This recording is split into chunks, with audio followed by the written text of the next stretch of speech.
네, 다시 한번 인사드립니다. 이제는 3부 토크 콘서트로 여러분을 다시 한번 찾아뵙게 됐고요. 앞서 1, 2부에서 발표를 해주신 발표자 여러분 5분과 함께 진행을 합니다.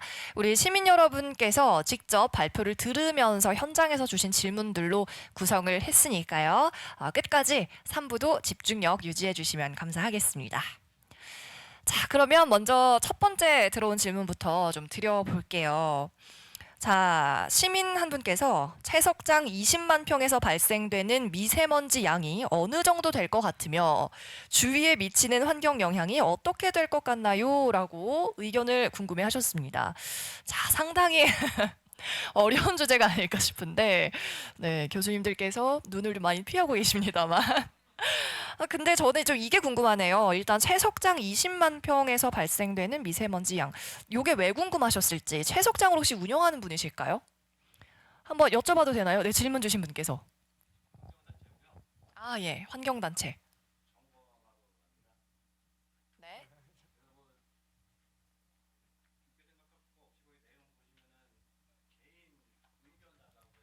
네, 개인 의견. 어, 자, 예, 요게 답변 좀 해주시죠.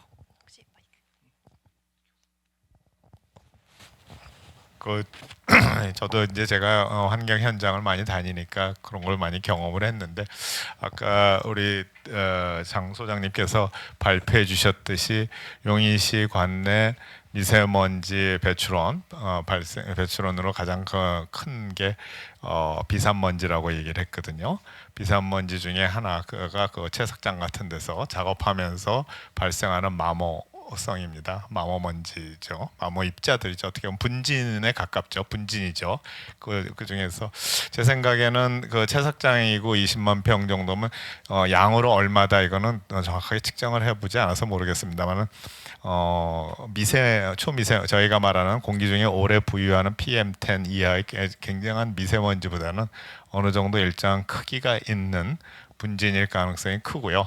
그러다 보니까 그게 많이 퍼진다기보다는 주변에 흩어질 수 있을 확률이 크다고 저는 봅니다. 그러니까 그 다음에 그 먼지 그 입자들의 비중이 2.5 이 정도 되기 때문에 상대적으로 자동차 배기가스에서 나오는 먼지들은 굉장히 1 이하의 가벼운 거라 오랫동안 공기 중에 체류하지만 그 채석장 같은 돌가루 같은 먼지는 상대적으로 무겁고 크기 때문에 주변으로 많이 흩어지지 않을까. 그래서 필요한 게 좀 더 살수를 하던가 수시로 살수를 해서 주변에 가라앉은 먼지가 재비산하지 않도록 살수 처리를 하던가 필요하다면은 일정 거리 이상 우리가 말하는 부지 경계라고 하죠. 그 일정 방진망을 어느 정도 높이 이상으로 쳐두는 게 그게 바람직합니다. 환경부에서는 비산먼지 관리 대책하고 그거에 대한 뭐랄까 지침 그런 것들이 이미 다 마련되어 있습니다. 그 매뉴얼에 반드시 따르도록 법적으로 규제를 하고 있습니다. 네. 조영민 교수님께서 답변을 해주셨습니다. 살수 대책, 그러니까 방안까지 말씀을 해주셨네요. 답변이 되셨나요? 예, 감사합니다. 혹시 여기에도 덧붙일 말씀 있으신 분? 제가 조금 더 덧붙이면요.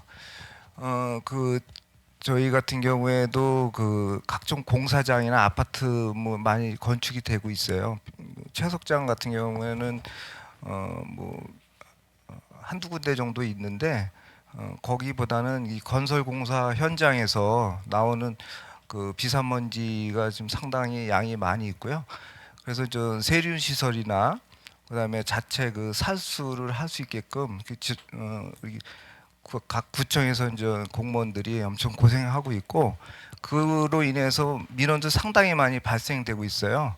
그래서 그런 쪽에는 제가 이제 용인시 공무원 시작했을 때부터 아파트 뭐 공사장에서 나오는 그런 비산먼지 이슈가 엄청 많아서 그런 문제는 저희가 가능한 한 민원이 안 발생되도록 저희가 철저히 기하고 있습니다. 네. 네, 감사합니다. 두 분께서 그래도 심도 깊은 답변을 주셨고요.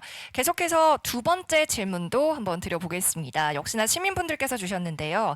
오존 관리를 위해 NOx와 VOC를 모두 컨트롤해야 하는데 NOx 같은 경우는 배출을 줄이면 될 것 같은데 VOC 같은 경우는 저감을 위해서 어디서부터 시작해야 할지 궁금합니다. 라고 하셨습니다.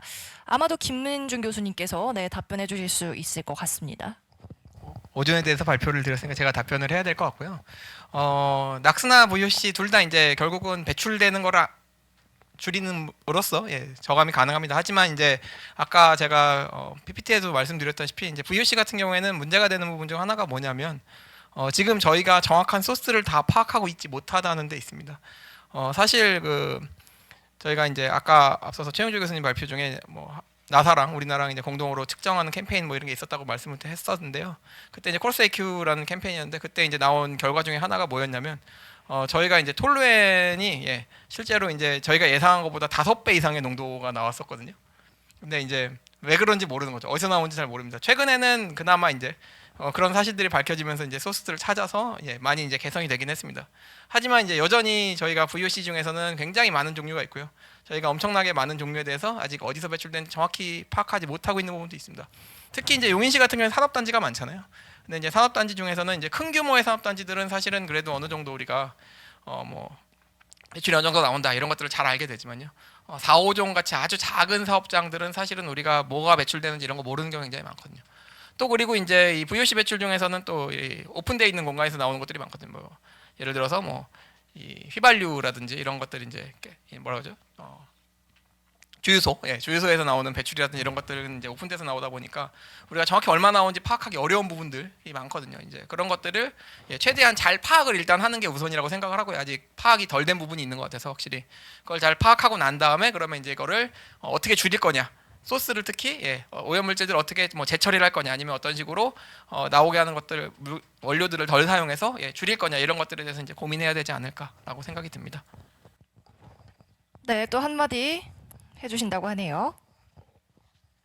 이제 김 교수님께서 이제 대략적인 말씀하셨고요. 조금 이제 정부 대책에 대해서 조금 첨언을 하게 되면 누락 배출원이 많습니다.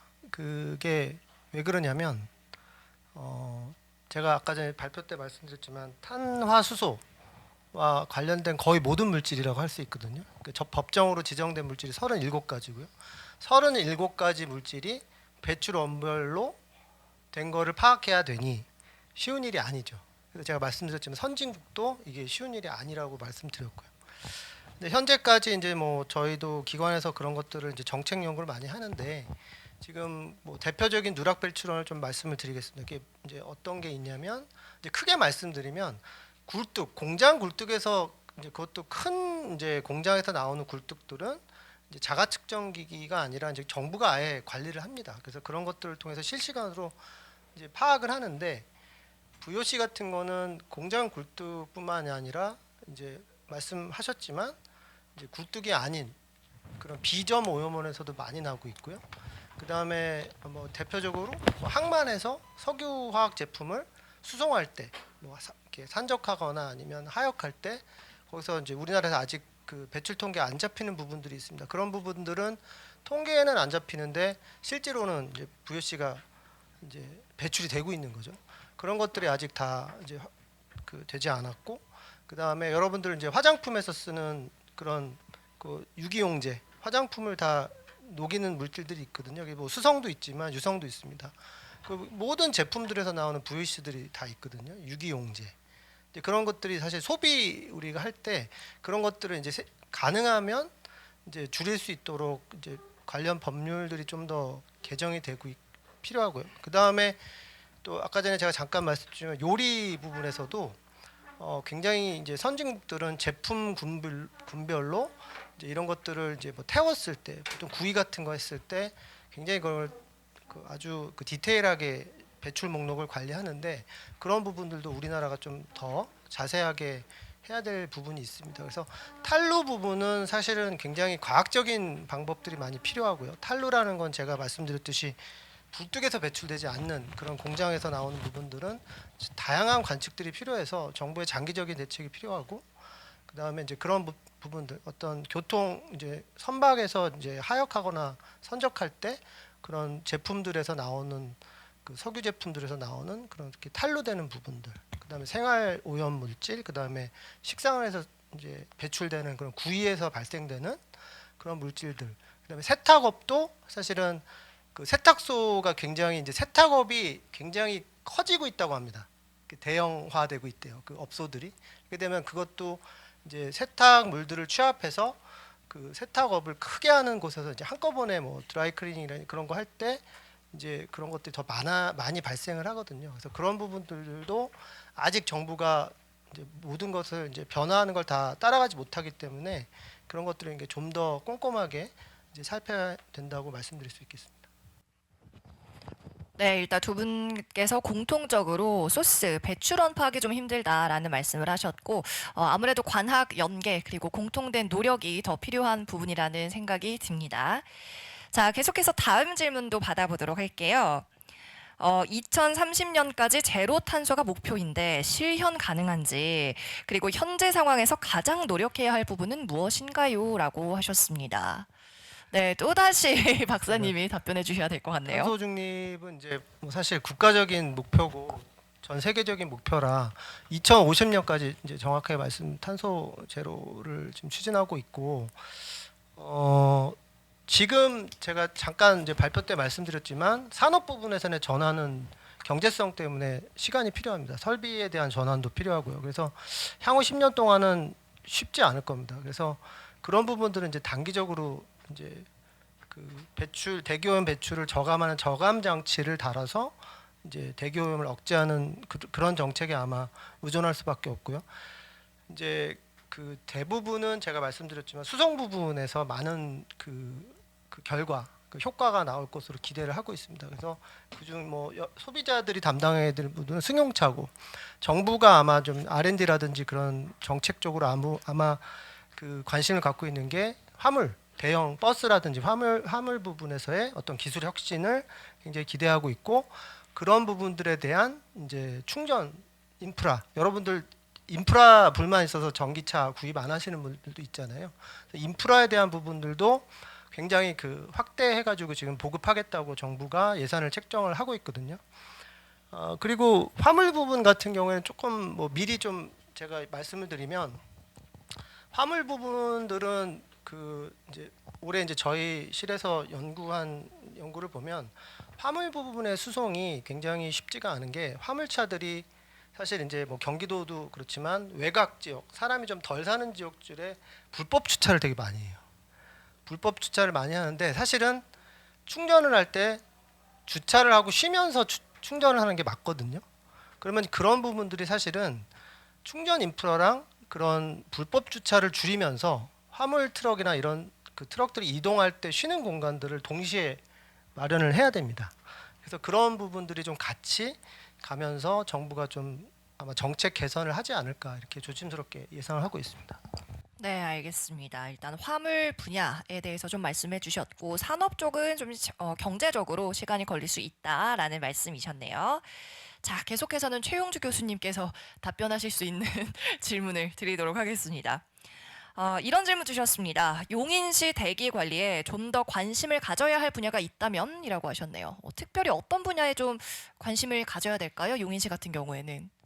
저는 아까 발표 때 말씀드린 것처럼 암모니아랑 질산 측정이 우선시 돼야 된다고 생각을 합니다. 근데 이게 사실 국내에서 암모니아를 상시로 모니터링하는 지역이 진짜 몇 군데 없거든요. 그래서 특히 축사가 많은 용인시 같은 경우도 좀 그런 모니터링 스테이션을 만들어서 상시 측정을 통해서 뭔가 좀 고농도 규명을 하는 게 필요할 거라고 생각을 합니다.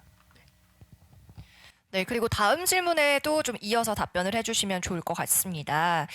용인시만의 문제는 아니고요. 2050년도 탄소 중립 시나리오가 달성된다고 가정하면 현재 주위, 즉 중국의 영향이 중국발 미세먼지가 차지하고 있는 비율이 10%의 영향을 미치고 있다. 이에 대한 방안이 무엇이라고 생각하십니까? 라고 하셨는데 질문이 다시 한번 질문을 예, 질문. 아, 70% 중국발 미세먼지 비율이 70%의 영향을 미치고 있다라고 하는데 방안이 무엇이냐? 이것도 최 교수님이 답변 가능하실까요? 다시 한번 아니면 다시 박사님께 예, 제가 쪽지를 드릴게요. 아, 네. 아이고. 탄소 중립이랑 미세먼지랑 이게 가정하면 현재 국외 영향이 지금 70% 영향을 미치고 있는데 이에 대한 방안이 무엇이라고 생각하십니까? 그러니까 질문이 탄소 중립이 된다고 했을 때 중국발 미세먼지가 감소할 것인지 증가할 것인지에 대한 질문이신지. 요 말씀 맞는 건가요? 아, 저도 사실 이게 저는 좀 근시안적으로 지금을 바라보는 사람이어서 뭐 향후를 예측하기 좀 힘들긴 한데 그냥 제 생각으로는 사실 그 이제 중국발 미세먼지의 대부분이 제가 알기로는 화력발전소 쪽에서 많이 나온다고 생각을 하고 있거든요. 그래서 이제 탄소 중립이 되면은 그런 부분들이 좀 약간 완화가 돼서 미세먼지 영향이 좀 줄지 않을까라고 그냥 이렇게 간략하게 예측을 하는데 자세한 거는 네, 저기 모델러 분께 넘기겠습니다. 안녕하세요. 예, 명기대 김민식입니다. 아까 이제 제가 PPT에도 잠깐 넣긴 했었는데요. 중국의 미세먼지 농도가 정말 드라마틱하다는 게 맞을 정도로 개선이 많이 되고 있거든요. 사실 이거는 예, 탄소 중립과도 관련이 있습니다. 결국은 이 화석 연료를 줄이고 뭐 이런 것들을 하는 것들이 흔히 말해서 이제 좀 어려운 말로 공편이익이라고 얘기를 하는데 이 미세먼지랑 이 탄소 중립, 탄소를 줄이는 게 어떻게 보면 같은 방향으로 이제 도움이 되는 경우들이 많거든요.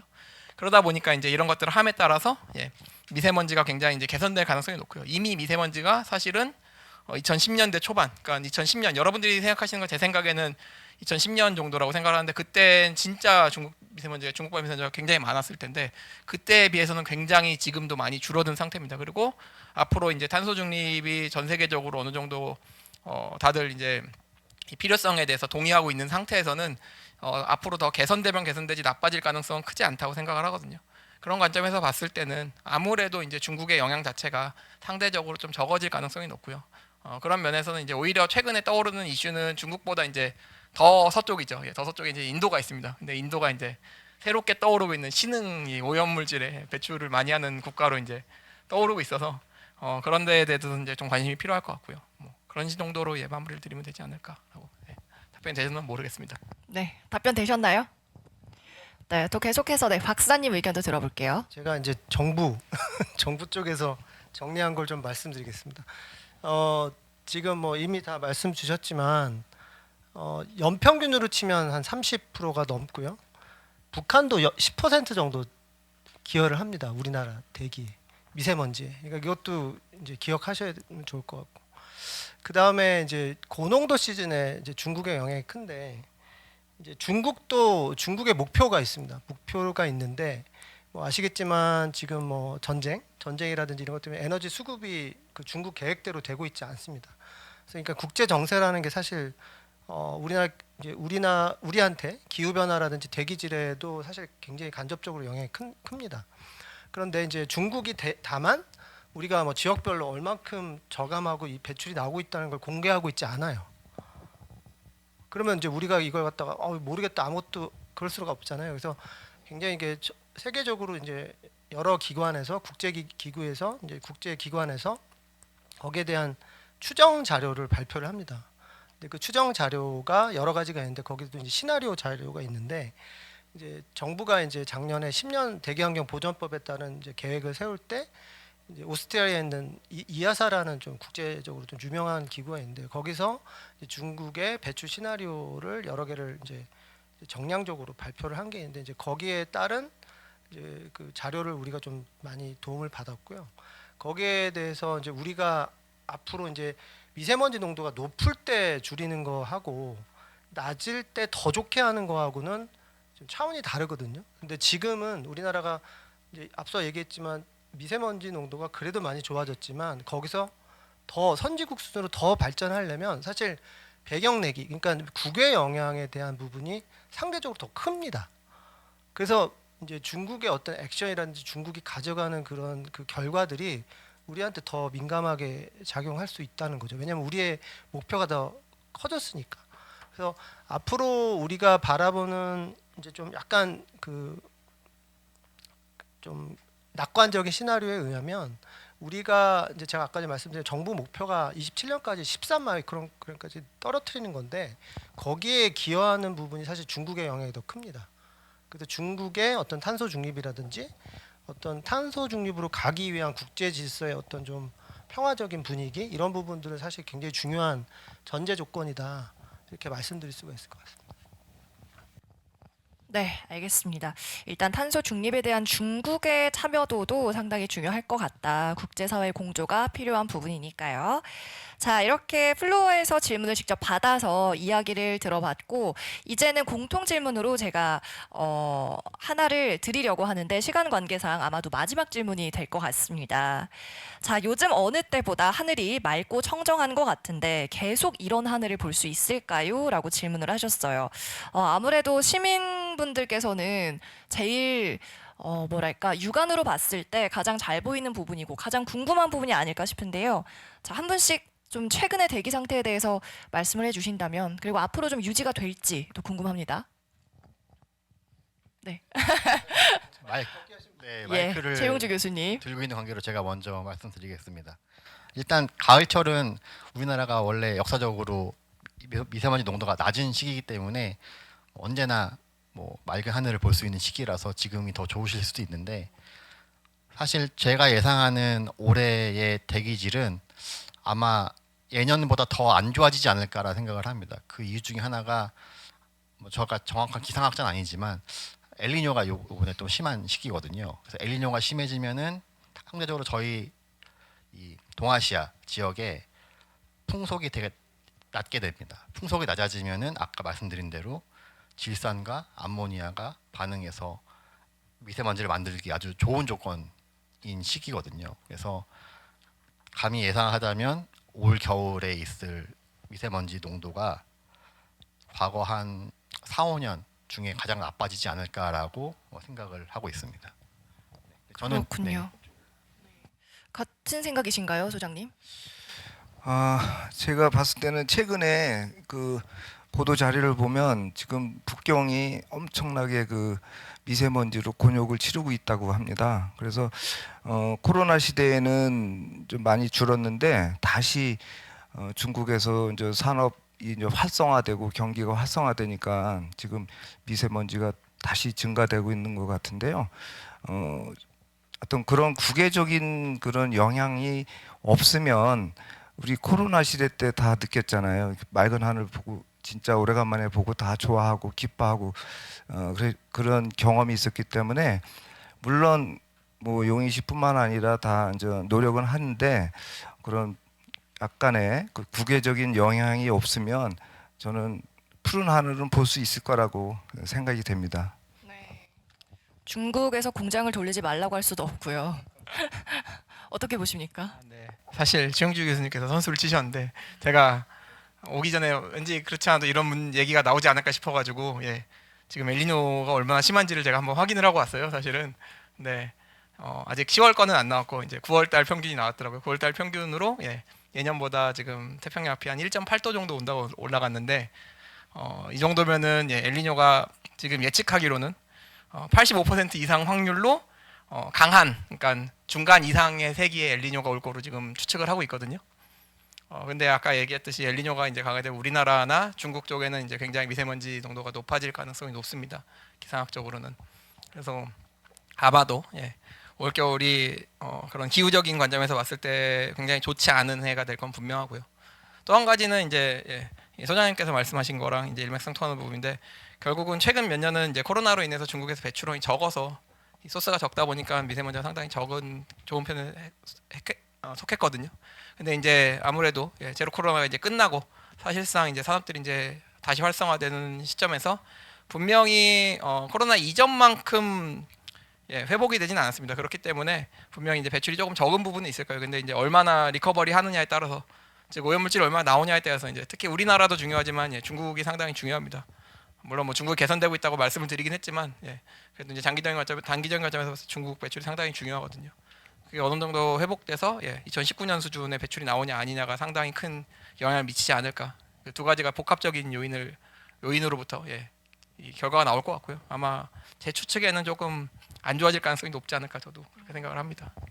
네, 공통적인 의견이신 것 같네요. 일단 중국 추이를 좀 잘 봐야 될 것 같고 엘니뇨 영향도 지켜봐야 될 것 같습니다. 자, 마지막으로 또 조영민 교수님도 제가 한마디 해주시죠. 그 질문 그거 보고 이거 한번 찾아봤어요.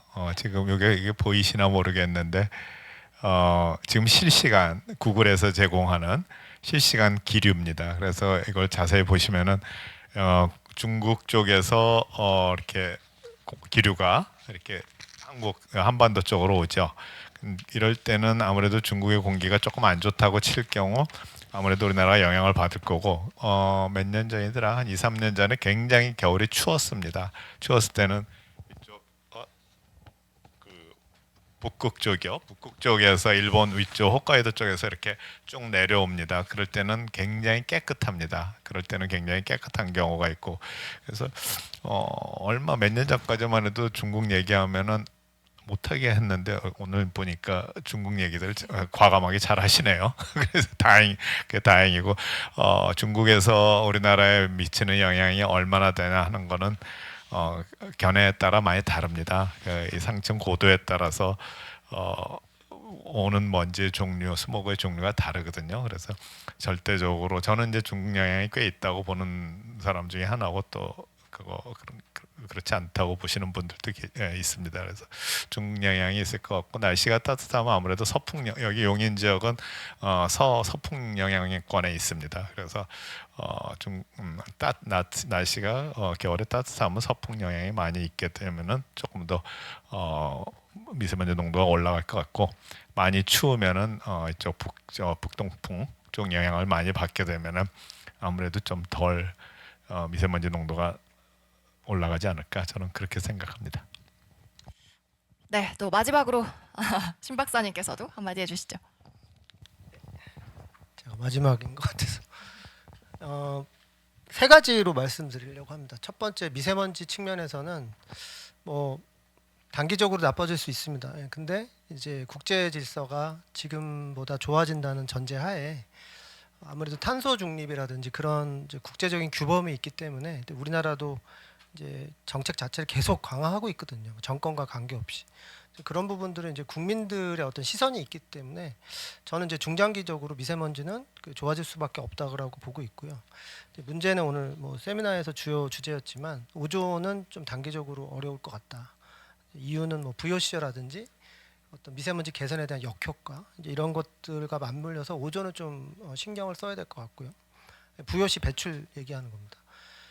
그 다음에 제가 변수라고 얘기할 수 있는 게 기후 변화입니다. 이제 오늘도 얘기하셨지만 기후 변화랑 무슨 상관이냐 관계가 있는데요. 이제 간단하게 말씀드려서 뭐 오존이나 이제 이런 걸 말씀드리는 것도 있지만 올해 초에 기억을 뭐 못하실 수도 있지만 산불이 굉장히 많이 났거든요. 그러니까 강수 패턴이 사실 극단적으로 일어나게 됩니다. 홍수 아니면 가뭄 이렇게 아마도 시나리오를 보면 그렇게 나와 있는데.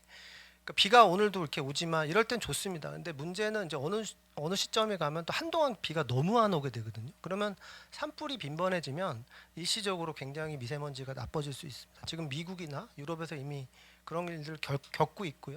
우리도 아마 다르지 않을 거라고 생각됩니다. 그래서 그런 부분들이 상당히 우리가 예측하지 못한 변수가 될 수 있다. 그리고 마지막으로 뭐 용인시 오늘 포럼이니까 용인시에서 뭘 하면 좋겠느냐. 뭐 제가 말씀드릴 수 있는 부분은 너무나 리서치나 이런 부분 너무 잘하시고 계시다. 다만 이제 제가 강조하고 싶은 거는 탄소 중립 부분과 굉장히 같이 가야 된다는 말씀드리고 싶고요. 특히 제가 강조하고 싶은 게 생활 폐기물 부분에 대한 상당한 신경이 필요합니다. 왜냐하면 생활 폐기물이 많이 배출이 되면요, 리사이클에도 한계가 있고 상당 부분을 소각해야 되거든요. 그럼 그 소각하는 게 다 뭡니까? 소각하는 게 이산화탄소 배출하죠. 그 다음에 미세먼지 배출합니다.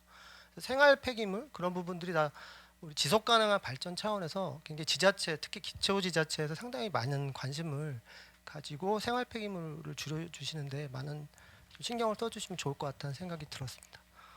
네, 마지막 정리를 참 잘 해주신 것 같습니다. 일단 오늘 패널분들께서는 전반적으로 단기적으로는 하늘 그리 막지 않을 수 있다라고 보신 것 같고요. 그래도 중장기적으로는 글로벌리 협력이 잘 이루어지고 있기 때문에 미세먼지는 점점 나아질 거다라는 말씀으로 마무리를 하고 우리 용인시에서는 생활 폐기물 쪽을 잘 신경 써주셨으면 좋겠다라는 당부 말씀까지 있었습니다.